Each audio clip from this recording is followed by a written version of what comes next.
கேரளாவுல கிருத்திகை, அமாவாசை அந்த மாரி ஆடி மாசம் அந்த மாரி எதுவுமே கிடையாது. அப்படி இருந்திருந்தா வடை, பாயாசம் அடிக்கடிக்கு வந்து பார்த்திங்கன்னா, நம்ம ஊர்ல சாப்பிட்ற மாரி சாப்பிட்லாம். அதனால வந்து வீட்ல கொஞ்சமா பாலும் இருந்தது. அதனால 4 நாளைக்கு முன்னாடி வந்து பார்த்திங்கன்னா, எங்க நாத்தனாரோட பர்த்டேக்காக பாயாசம்லாம் வந்து வீட்ல செஞ்சிருந்தோம். அதனுடைய பொருள் எல்லாமே கொஞ்சோண்டு மிச்சம் இருந்தது. சேமியாவும், ஜவ்வரிசியும். அதனால பால பார்த்தோனே, சரி ஓகே இன்னைக்கு வந்து பாயாசம் பண்ணிடலாம் அப்படின்னு சொல்லிட்டு பாயாசம் தான் செஞ்சுட்டு இருந்தேன். எப்பவுமே பாயாசம் செஞ்சேன்னா, ஜவ்வரிசியும், அதுக்கப்புறம் சேமியா இது 2த்தையுமே வந்து பார்த்திங்கன்னா, நான் நெய்யில வறுத்து தான் வந்து சேர்த்துப்பேன் பால் கூட. ஆனா நெய் வந்து ரொம்பவே குவான்டிட்டி வீட்ல கம்மியா தான் இருந்தது. ஏன்னா, அன்னைக்கு பாயாசம் செஞ்சதால எல்லா பொருளுமே அதுக்கே வந்து சேர்த்து பண்ணிட்டோம்.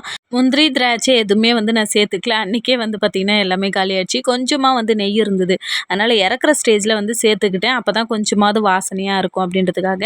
எனக்கு பாயாசத்துல ஏலக்காய் போட்டாவே சுத்தமா பிடிக்கவே பிடிக்காது. அதனால வந்து பார்த்தீங்கன்னா, நான் ஏலக்காய் சேர்த்துக்கல. அவ்வளோதான். இந்த வீடியோ புடிச்சிருந்தா லைக் பண்ணுங்க, சப்ஸ்கிரைப் பண்ணுங்க.